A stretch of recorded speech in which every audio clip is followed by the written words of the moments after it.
Hey, thanks for joining me. Witchblade. This has been a long time coming as far as I'm concerned. When this book came out, I was absolutely in love with it.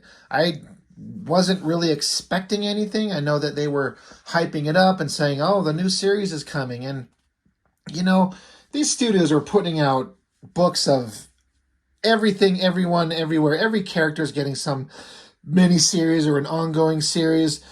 And so many of them just, faded out in the wind like a bad fart. But this book, I didn't know what to expect, but it was number one. Top Cow was creating some really cool stuff that I enjoyed the hell out of. And I was like, you know what, I'm going to give it a shot. And my recollection of what I thought about it when it came out is that I thought that it was kind of okay, but as far as I was concerned, it just got better and better and better with each issue. The story that went along, there was something different about it. Part of that is, it's a good design, but you've got the right artist, Michael Turner, rest in peace. He died of cancer some years ago, and it really, really sucks. But up to this point, as far as I understand, he'd done some like background work in some Top Cow books, maybe some short stories. He did a Ballistic miniseries, the character Ballistic from Cyberforce, and he was good.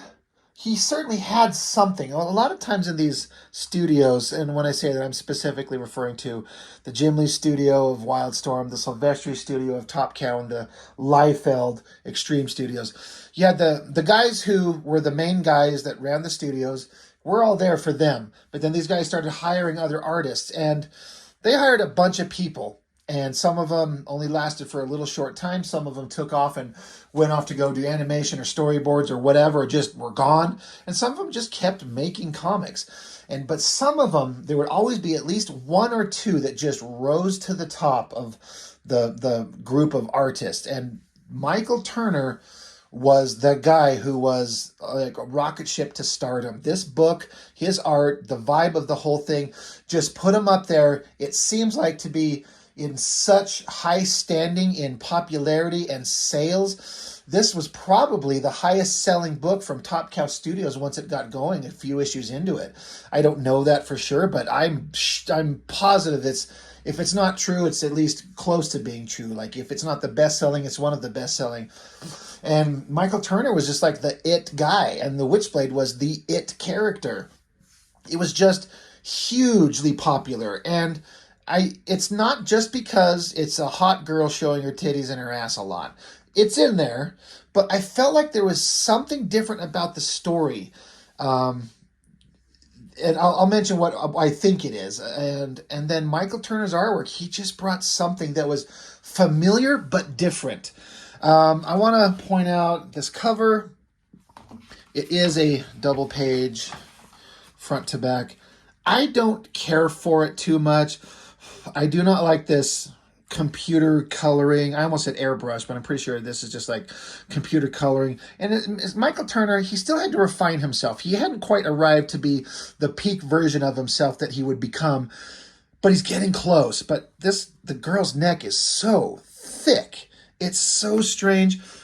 And I know this is a dumb thing to bring up. Well, it's not dumb, but I'm not trying to focus on all that. But she's obviously like at the tiniest waist and the biggest arch, and her bare ass is sticking out there. But like her chest and the anatomy looks kind of weird. Like you got one big round bosom right there. But this other one, the way it's rendered and colored, it's like, is it just right here? It feels like this is more round, so it should be rounder up here. I don't know. Something looks weird.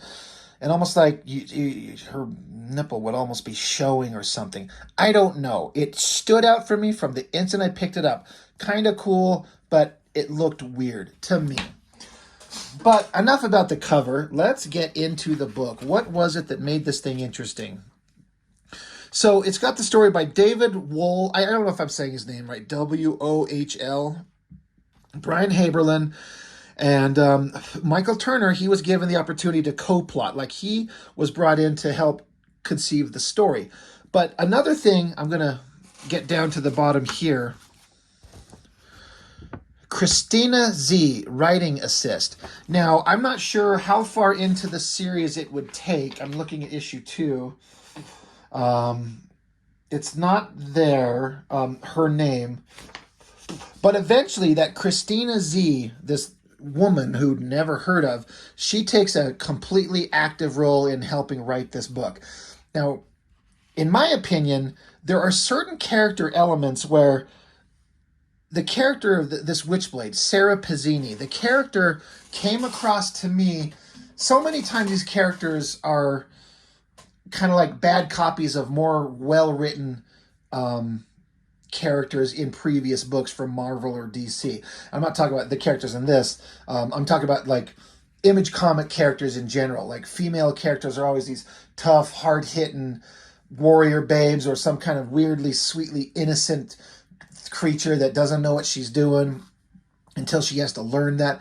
But this Witchblade character, for all the artwork that was like gratuitous hot girl stuff with boobs and butts and lips and hair and all that type of shit, there was some story elements about her as this miniseries, the initial story of Witchblade. I think it's 8 issues long for the first introductory story. So I love that it's not a 2-issue, or 3-issue, or like a 4-issue miniseries.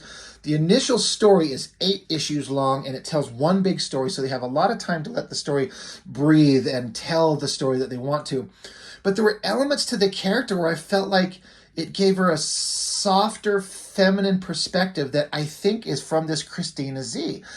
I've always felt like a woman's voice for a woman's character adds something that dudes just won't bring unless you're an absolute genius writer, like an Alan Moore or something like that. But I don't know if that's factual. I'm certain at a certain point, Christina Z becomes listed amongst the writers, not just writing assist, not just a little indistinct thing at the bottom. She goes right to the top. And I remember there being an interview where they were saying how Michael Turner, Christina Z, David Wool, I don't know if it's those 3 or if this Brian Haberlin stays on for the whole time, but they'll like get together like once a month for a lunch and sit down and plot out what the next book is going to do, what it's going to say. And then they go off and make the story and you make the comic. So anyway, some of those character moments that I'm talking about, I don't think are entirely in issue 1, but some parts of it start in issue 2 and 3 and 4 and get going. So she's not just hot girl with guns and knives and blades acting tough. There's a part of her that felt like a human character. And it's that element combined with the ridiculous, over-the-top, sexy Image Comics art that made it more than what it was. It's more than the sum of its parts. It comes together and it worked. I hope that makes sense. And if you read this and you don't see what I saw and you completely disagree, I get it. I've got my own kind of thoughts on what it is. But getting into the story and the artwork, Kenneth Irons, this main character, I'm going to spoil some things. He's like the main villain of the story. But Michael Turner's artwork and the inking, the coloring, it all just comes together to look really good. What a big dynamic, like just a guy in a suit standing here. But it's pretty awesome. And Michael Turner would do these double-page spreads of this detail. A giant statue, like this awesome sword. Now you'll see that there are female characters. Here's a female. She's got a thing on her wrist, and it's kind of ish connected to the sword. There's a girl here on the painting, like I'm guessing an Asian girl here. Another, I couldn't even begin to tell you what era this is supposed to be, but it's another feminine character with a thing on her glove, this suit of iron. There's a right-handed thing. Now the thing is, you don't probably notice that upon reading this. It's not until the story gets going way deep into it and you come back and like, oh, okay. But he's got this room dedicated to showing off some specific stuff, and he's got this trophy that's hidden, and we don't know what it is, but there's something important going on here. But this detailed artwork, Michael Turner had something, and he gets more refined. Like, this is kind of a standard-ish face. And Michael Turner also at this era was doing a lot of heavy shading. He eventually gets to a point where he eliminates the shading. It's just all open line and letting the coloring do the work too, which I think fits him better. But he's got it's the Witchblade, let's not bury it. Also, something I want to point out that you don't find out until way later, spoilers, you never ever see Kenneth Iron's right hand. It's always hidden. Now, I didn't realize that until you get farther in the story and this big story point comes up. And then I went back and I looked. I'm like, there's no fucking way we never saw his right hand. 100%. It's always hidden for some reason. So then we cut to, this is the cop. This is Sarah Pazzini. So, of course, we're going to start her out basically naked, putting on this hot red dress. And the first thing we're seeing of is her supple lips and her thonged ass and putting on this red outfit where she's dressed as basically like a call girl going through the city. And the guy looks through a peephole at the door that she knocks on. And of course, we're getting a big close-up of her boobs. Of course we are. So, in a way, I mean, it's all valid, but some people could look at this and say this is cheap, trashy, exploitive nonsense. Just looking at a woman's bare ass and titties, and this is the thing that makes her interesting. There are comics that sold on just that premise, and there's comics to this day that are just sold on that premise. But it's when you take this artwork and this vibe and add an interesting story, which I think that they did, but it takes a minute to get going. One thing I always notice here is this is a very specific kind of like face. This guy's got a skateboard and it says Weapon Zero, which I believe the artist on that was Joe Benitez. I wondered if that was like a cartoony caricature of that artist. I wouldn't be surprised at all because it's got Weapon Zero on his board here. And this guy's probably somebody. I don't know who that could be. You know, some homie from the studio that they work in. I think that's fun. I also really like this coloring, this like these hard lines showing the shiny part on this like leather outfit she's wearing. I think that looks really neat. It works. Anyway, she's a cop. She's going undercover. Side spread. Now, this is before, again, Michael Turner refines his female figures. His figures are always going to be long, skinny, lanky characters. But this is just something that me as an artist, I noticed. The way he draws her rib cage, the chest, the curve on it, it's a little bit unrefined from where he ends up. It's still close, but it's still a little off from peak Michael Turner character design. Still looks pretty good. Basically, she's undercover trying to figure out what these criminal scumbags are doing. And there's this other guy here with this long hair who she gets tough with and puts the gun to his chin, but he's a cop undercover too. They're kind of, you know, trying to infiltrate these bad guys. And then fight breaks out. She busts him in the face, and then all the other bad guys start pulling out guns and knives, what have you, starting some shit.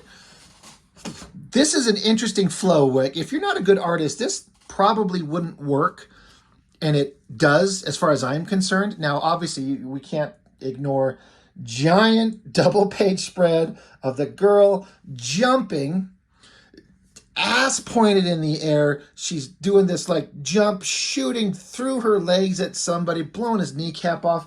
It's completely ridiculous and it's completely awesome. Like, it works for a comic book, and it's just, I don't know, it stands out. But what I was talking about is you got to be careful of how the flow works, is the panel flow. It starts across here, and then she jumps, and this multiple panels showing her jumping in between gunfire, kicks this guy, and then it goes to this panel, like her hair breaks the border. So the directional devices in the artwork have you like follow her jumping and her kicking, and then it kind of with her hair breaking the border, it kind of pulls you to this panel first, because normally you go this way and then this way. So you don't go from here to here. With her hair breaking the border, you kind of go to here as she jumps over. So now instead of going this way, she's jumping this way. And then it leads into this panel where she's shooting back behind her through her legs in this ridiculous pose. And now her arms and the gun going off, a directional device brings you back this way again as she shoots, the bullet blowing off the guy's kneecap and the guy, you know, freaking out. It completely works. And I don't know if it should, but it does. This was the first time I started noticing the ink line in this, if it shows up on the camera very well, there's like these, it's a thick chunky line, it goes to thin, and a thick chunky line to thin. I feel like I can see these ink strokes, and it stood out to me, and I loved it. D. Tron is the inker, And I believe he was the inker for Michael Turner forever until Michael Turner just decided to go straight pencils like so many artists do, and I hate it. But it just looked different, a chunky kind of inking, but slick and clean. I don't know what it is, but I think it works and it looks great. What a ridiculous pose. Again, I love the coloring on this shiny, like red vinyl outfit. Directional devices, like I was talking about, lead you through the page and back out of it. She lands on her feet, got the gun pointed. This shot, I thought the face, the hair flowing everywhere, her arm coming forward with the little snub-nosed revolver pointing at us. It works. Like, I feel like Michael Turner was inspired. Like, it's the first issue. It's a big character. This could be my big break. I'm just guessing that that's how he was feeling. And he's just going for it. He's like, I've got an artistic vibe that I'm ready to share. Let's go. Anyway, cops, her backup shows up, kick the door down. They're going to arrest all the people. Back to Kenneth Irons, the main villain. He's set up this at this like theater, like this old-timey theater with the stage. Look at the detail Michael Turner's putting into this. Drapes and seats and everything. Like, can you see anybody from Extreme Studios doing this shit? Like, not one bit. Not one of those guys at the start had the ability to do this. Some other guys come along that could, but to start, like, you can see why Michael Turner was the star and why people wanted him and why Liefeld was trying to poach him from Top Cow like a fucking twat. And Silvestri got pissed off and ended up taking his studio away from Image Comics for a while. That whole fiasco. Anyway, back in the aftermath of the little, cop battle, when she's up there, the cop's like, you're dressed as like a slut. And she's like, I don't want to be dressed like this, but I was undercover. And just some, drama going on with the cops and everything like that. Getting into the girl, like she's willing to do whatever it takes. The guy that was undercover with her, and she busted him on the head. He's kind of like still holding, he's been bleeding. And he's like, yeah, I'm fine, thanks. Let's go interrogate the guy that we brought in. And this douchebag looking guy, they're trying to do good cop, bad cop, and Sarah's got him in like a headlock trying to get some information out of him, which eventually, he spills a little bit of information, sends them on their way to go somewhere. Back with the theater where Kenneth Irons, he's doing a thing. He's basically saying, like, they're trying to find someone that will fit this thing that's hidden. Again, we know it's the Witchblade. And Kenneth Irons is like, the winner will be among them. I know it. I know the person that's supposed to be with this thing is here. And whoever this guy is at this time, this awesome jacket, long hair, kind of ominous looking, his name is Nottingham, Ian Nottingham. And he's telling Kenneth Irons here, he's like, sir, might I humbly suggest you not place all of your confidence in one night's tournament. As you know, you've never found anyone who, and he cuts him off, reveal my prize, Nottingham. I miss looking at. He's like, as you wish. So he's trying to warn it. They've been doing this for a while, trying to find someone that matches up with this thing, and no one has matched up. But so they're trying to do a thing here. Cut back to, this is part of like a continuing murder mystery. There's this young girl, and they're saying in the text here that she's dead, but she's basically been burned from the inside out, like a microwave in a way, boiled her guts, and they're trying to figure out who did what. How is this happening? So that's like a story point leading into future stuff. But anyway, Sarah and the guy that was helping her, I haven't, Michael is his name. I'm sorry, I can't remember his name. I had to read it up here. But anyway, they got some information. So she's still dressed in her little hooker outfit like she was wearing before. They got some information. They got a place to go. So she's like, I'm going to go sneak in. Something's going on. I'm going to sneak in here. Come back me up. So like, we got a lead and something's going on. This is probably a big deal. Let's go check it out. So there's a line of people going in. There's this like fat, dumpy cowboy looking dude. And she just rolls up with him. And she's like, hey, wait for me, hon. Just like playing up like, hey, baby, let me come with you. And he's like, oh, hot girl. He's like, yeah, I'm coming in and this is my escort. And then he's like, hey, baby, who are you? And then she's just gone. So she sneaks in. And then we have Nottingham taking off the covering. And here's this.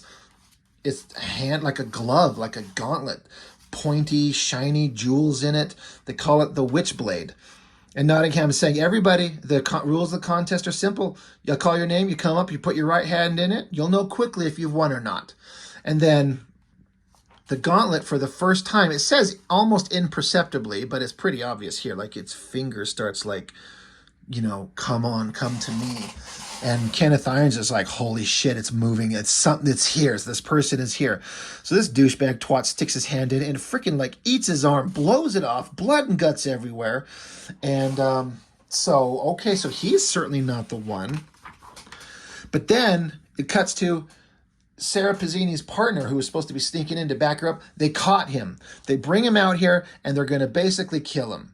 They're like, we're just going to blow this guy away. Sarah Pizzini, she's there. She comes running out of the side. These guys open up fire, so she dives in the way to take the bullets. Now, he still takes some bullets. He still gets hits, but so does she. She takes several shots to the body, to the knee. And she knocks over the Witchblade thing. It tumbles to the ground. Says she's mortally wounded, and instinctively she starts reaching for a gun, a knife, anything. As she reaches, the gauntlet itself, it's like it extends these little tendrils out, grab onto her hand. Nottingham's shocked. Kenneth Irons is thrilled. He's like, finally. It pulls itself onto her, and then it starts like forming up around her arm, onto her shoulder, and she wakes up. She's been shot. She's gonna die, but she wakes up, energy, fire, and she can feel this surge of power, this intensity. She doesn't understand it, but all she knows is this power is just like pulsating through her. And we're going to go to big, awesome double-page spread as she, like, fire erupts from this gauntlet to take out some of the bad guys. And this is Michael Turner doing what he's really good at. Sorry, the seam on the book kind of throws off the visual, but again, hypersexualized image with the, even in this angle, to be curved at the waist and her ass sticking out. But you know what? It's dynamic. It's interesting. This fire goes off, melts some people. She's freaking out. Like, holy shit, what is this thing? I think the coloring looks just amazing here. It just works really well. And then it stops, and all the bad guys are dead. But then the cop that she's there with, Michael is his name, you know, and she's going up to him, and she's like, are you all right? And he's like, yeah, I'm fine. But basically, he dies. And she's standing there by herself. She's shot. She should have been dead. She's got this glove. She's got some kind of power attached to it. She doesn't understand it. And now there's this whole room of just death and destruction surrounding her. The end, issue 1. And then, you know, the ad for issue 2. So pretty good setup for an issue 1, I think. For an Image Comics, Top Cow Comics, Mark Silvestri Studios. You know, they put together a good team of great art, great writing, great coloring, and a great issue 1. Like, I was like, okay, I think I'm super interested. Like, you got me.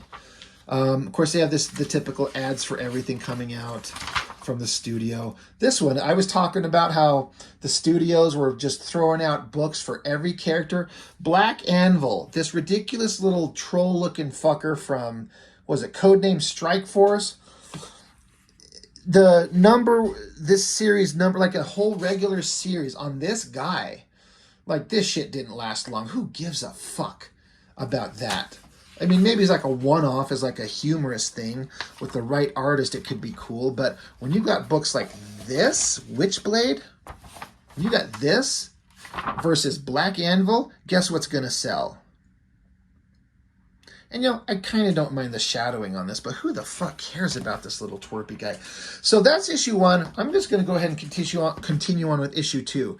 I like this cover way better than this issue 1 with this overly done computer coloring. Don't like that at all. But this, I think this looks good. This is Michael Turner. Like, the detail, the hot girl, the shit, like, spiraling all around her. Of course, we got to have her boobies in there, but this is a comic. We're trying to have the sex to sell you, but we're trying to have an interesting story to keep you. So it doesn't have, oh yeah, it does have Christina Z, the girl who is doing a writing assist, as editor. So she's not part of the full creative team yet, but she'll get there.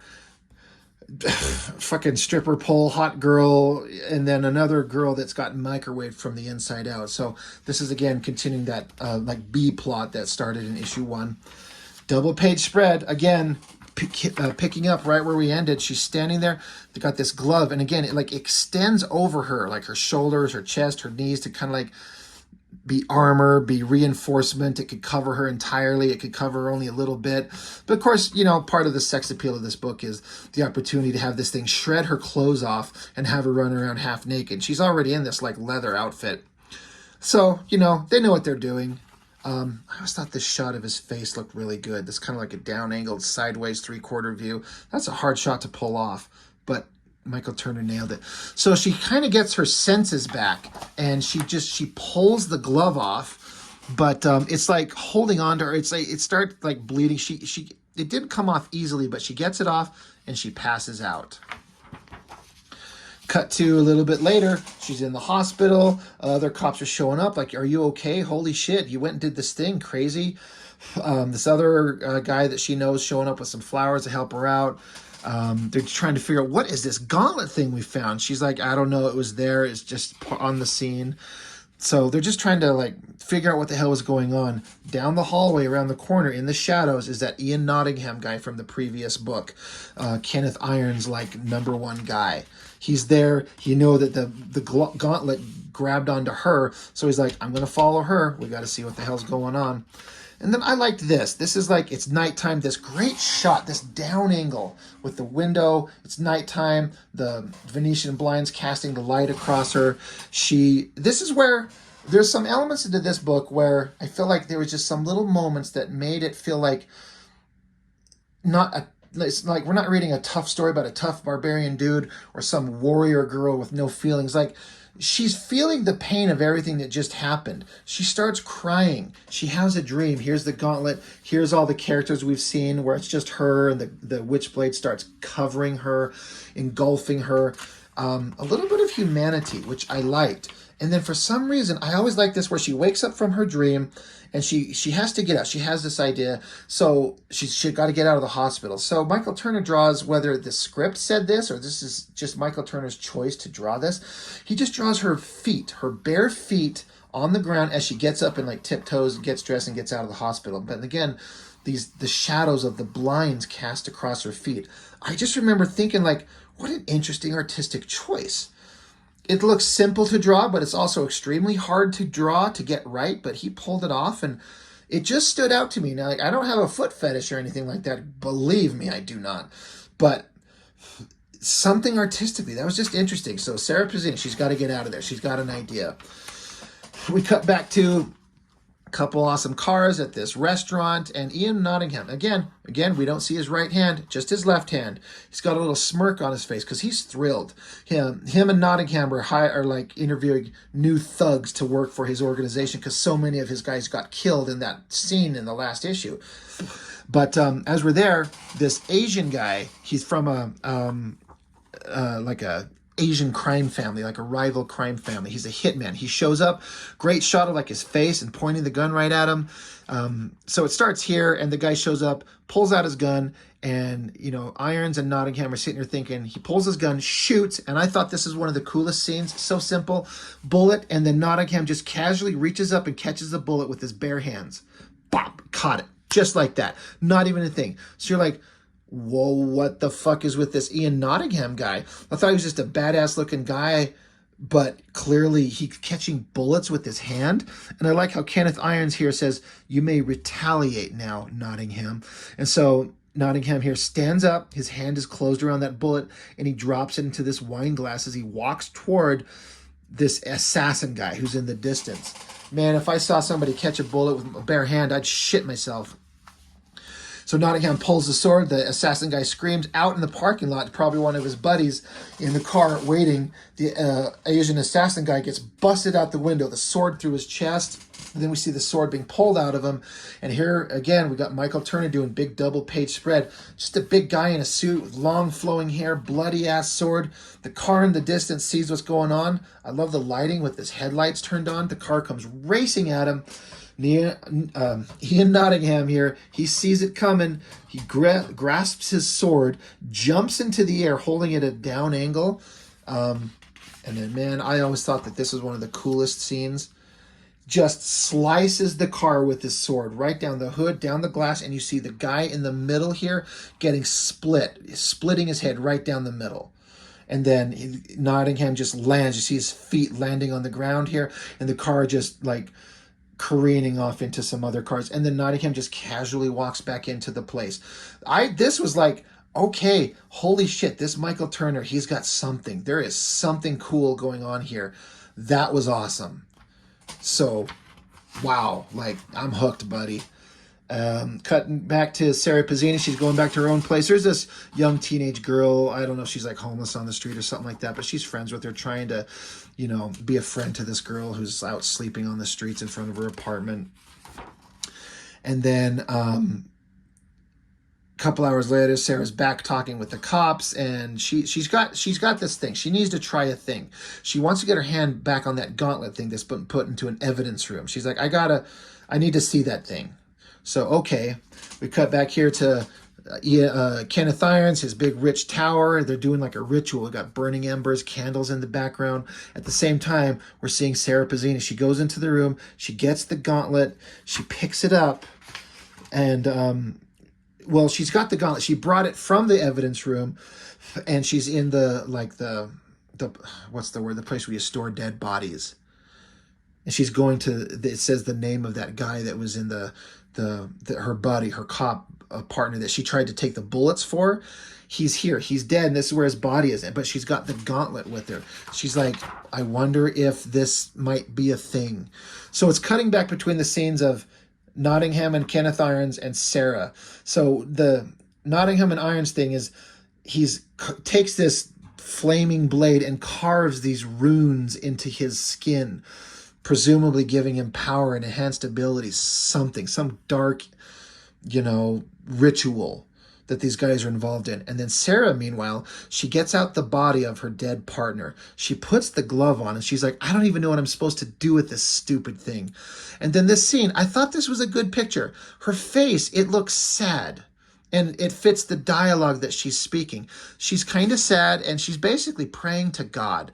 It says, Dear Lord or Almighty, please bring him back, and I promise to repay you.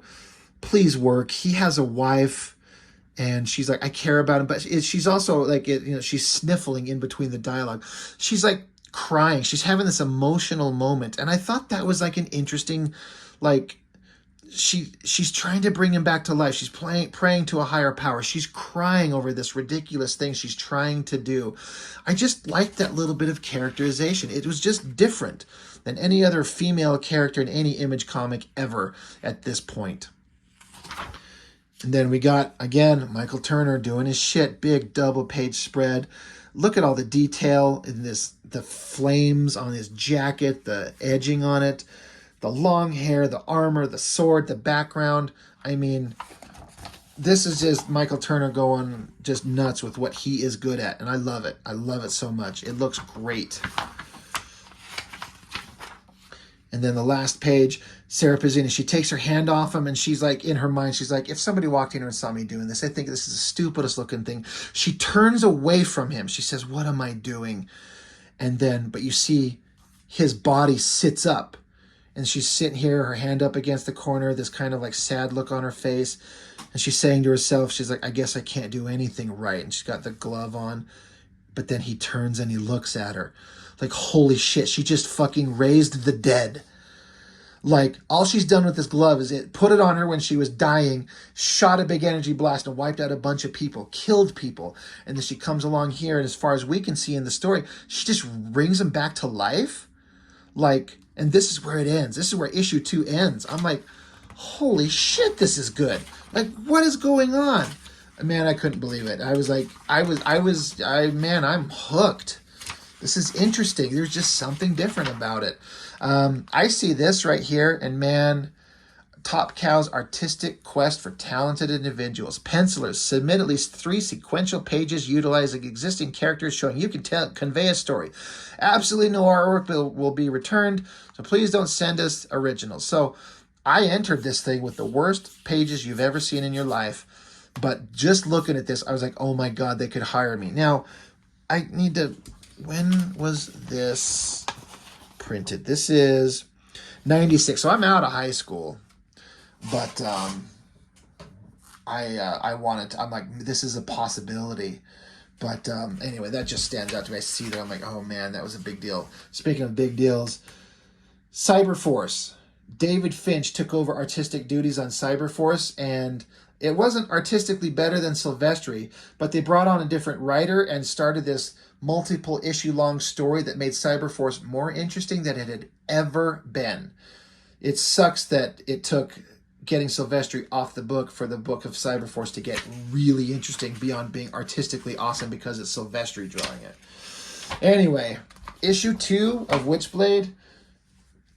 Like I was saying, I know some people kind of lumped this at the bad girl craze, because it was part of the bad girl craze, and maybe some people just think of it as it's just a bunch of naked girls or naked girl and violence. There's that, but there was something to it that just felt more than that, and I liked it, and I collected it for years. I think I mean, I did eventually stop at some point, but I think I got up into issue 70 something. Different artists, different creators, and it was never as good as when Michael Turner was drawing it for the first year or two or whatever it was. I really think it's a worthwhile book. It's really entertaining. It's that Image Comics flashy vibe nonsense, but they were really trying to give it some substance, and I think they worked. I think it worked. So anyway, that's it. That's all I got. We'll get back into the rest of Witchblade as we go, and we'll see you on the next one.